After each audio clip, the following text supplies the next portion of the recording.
امروز میخوایم یه روبه جدید رو معرفی کنیم. این روبه خشک گزهر رو خشک کردیم. این موقعی که روبمون تمام شد یک کمی از این میریزیم، چند قطره آب جوش، آب سماور رو میریزیم واسه روبه خشک. این اختصار نمیخواست، هر موقع میتونید که روبتون تمام بشه از این روبه خشک استفاده کنید. اصلا تاریخ مصرفش معدود نیست، 2 سالم بماند هیچ مشکلی نداره. اینم از رو. حالا میخوایم روغن بریزیم. اینم روغن، نمکم میریزیم بخاطر که گازمون کثیف نشه، روغن بیرون نندازه. اینم از روغنمون با نمک قاطی کردیم. حالا میخوایم تخم مرغ رو بندازیم.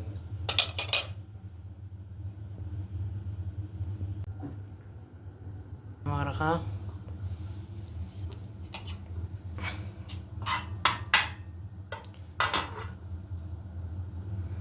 اصلا روغنش بیرون نمیاد.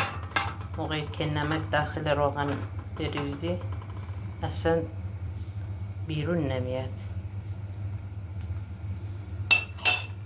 حالا میخوایم روبه خشک رو اضافه کنیم. اینم از روبه خشکمون.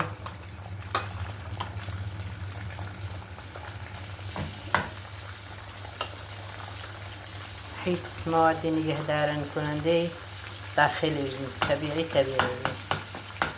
میتونی تا 2 سالم این روبه خشک بمان استفاده کنید.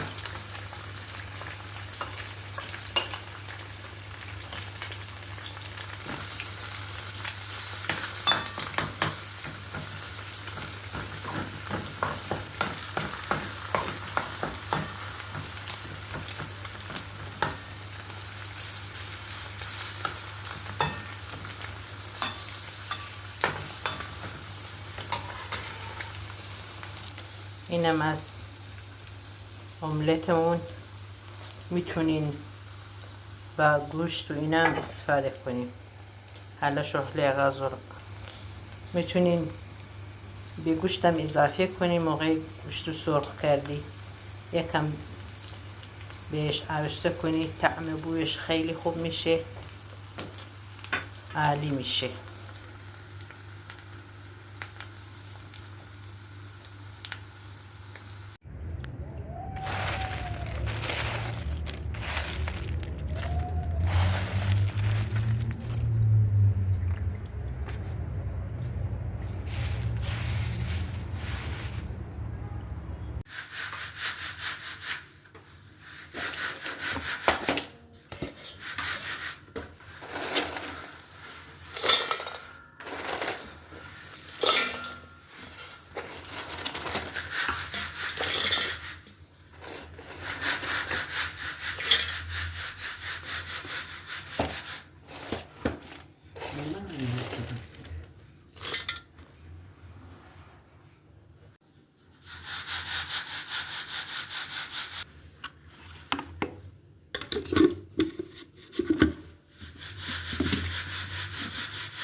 میخواین روبی خشک درست کنیم.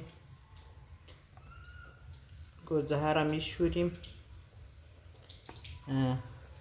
اونایی که خرابن جدا میکنیم، بعد میریزیم روی سینی، یکم نمک میریزیم،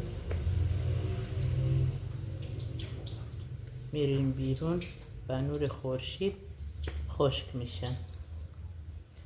اینم از گوجه های برای زمستون روب درست میکنیم، روب خشک.